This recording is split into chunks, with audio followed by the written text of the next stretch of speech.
Okay, but there have been some reports with some other information. So go ahead and comment on that concerning now we're paying for this thing and look at what happened now. Yes. Right now we're treating about 50% of the RO's capacity, so about 4 or 5 million gallons a day. And we have not brought it to its full capacity. The reason that we haven't done that is because the chemistry involved in water treatment. The reverse osmosis water is so pure that we have to add minerals back to it to keep you from getting sick from drinking the pure water. Pure water, okay. Water, the ultimate solvent, loves to take things into solution. And so if you drink water that doesn't have any minerals in it, then it will dissolve those minerals out of your body.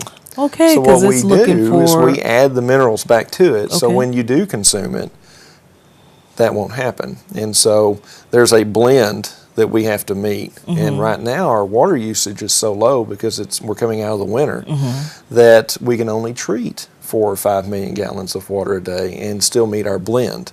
Okay. Now in the summer, when we're treating more water, we can bring that reverse osmosis plant to full capacity and still meet those blends quite well. Okay. But in the stage 4, you would be drinking 100% RO water because Kickapoo and Arrowhead, for all intents and purposes, are offline. And so we're just using, okay. Now I can stabilize that water another way, but that costs money. We're trying not to do that. Yeah, So it was designed, the RO plant was designed to supply enough water for the citizens of Wichita Falls to keep them in drinking water and to provide them basic sanitary needs. Okay. So you're not washing cars, you're not cleaning streets, you're not doing watering lawns, you're not doing any of that. At drought disaster, we're just trying to survive. Okay, now I understand with the disaster area. When would, and you said at stage 3, you would call the schools and businesses. That's correct. And when you were talking just a minute ago, I thought about the hair salons and hair salons, the beauty shops. Beauty shops. They would have to cut. We asked all the citizens to evaluate at that point where they can make further cuts. Okay.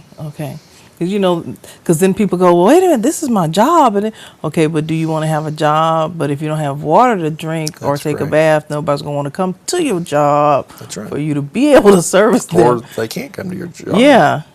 Okay, well, that's good. That's good to know. Now, with these 4 steps, and who makes the official call? How do you, I know you get the levels, but how does that come about?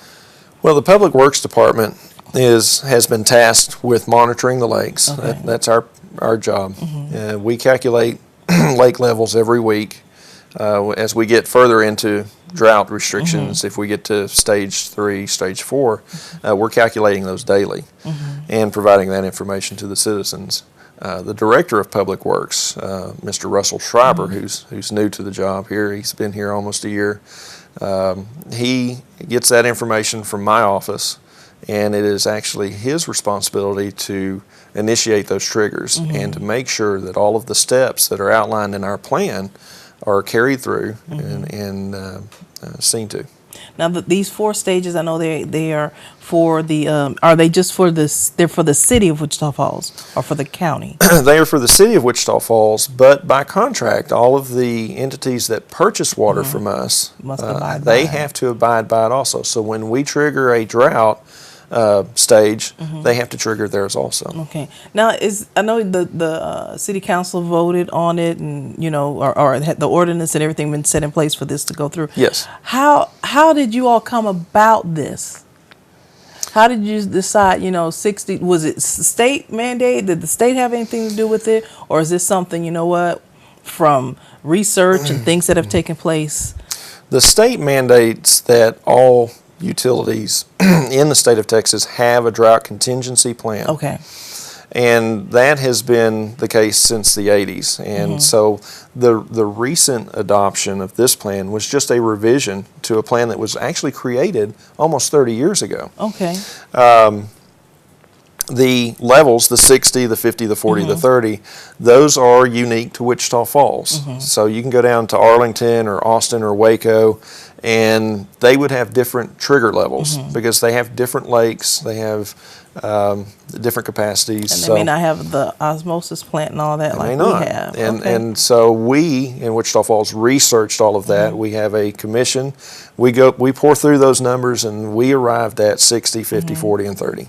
Well, that's excellent to know in the sense of this just wasn't off the top of y'all head, and this is what we want to do. We did use some education and knowledge. That is great to know. And we're going to come back and hear a little bit more of that education and knowledge on Good Neighbors. When we come back, we're going to, of course, wrap up this program, remind you about the 4 stages, as well as find out if there's anything on his heart that he wants, just to flow out of him for the citizens or those viewers rather who watch this program. So we'll be right back with more Good Neighbors after this.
And welcome back to Good Neighbors. As we get ready to close out our program, we want to remind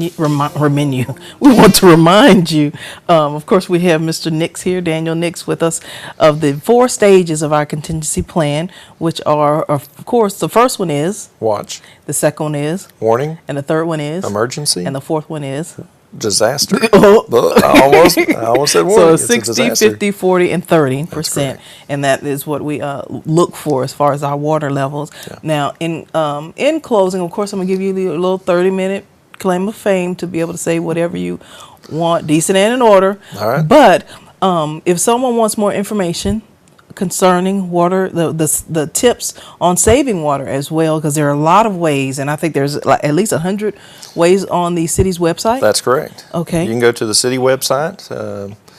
We have our conservation tips there. You can come to the city offices and pick those up at utility collections where you pay your water bill, or at public information. Now, your 30 seconds. Is there anything you want to say to the citizens? I would like to remind the citizens that this is just stage 1. It is a drought watch. Everything is completely voluntary. We're just asking you to be conscientious about your water use. I know that they can do it. I was here for the last drought. I saw the wonderful things that they achieved, and I know that they're really going to take this to heart, and they're going to pull this one out too. Well, that is great. That was a good encouragement, good inspiration, and good instruction as well. And I thank you for coming on and Sam. Being here. And of course, we look forward to seeing you later on. Tell Mr. Schreiber hello and thank him once again. And also thank you for being here with me and watching this program and being with Mr. Nix. We want to, of course, encourage you continue to be a good neighbor. If you want to contact us, the information is on the screen. You can call also 322-6229. When it comes to water, we can either pay now or pay later. So let's use wisdom with the resources that we have and continue to be a good neighbor. We'll see you next time on this station.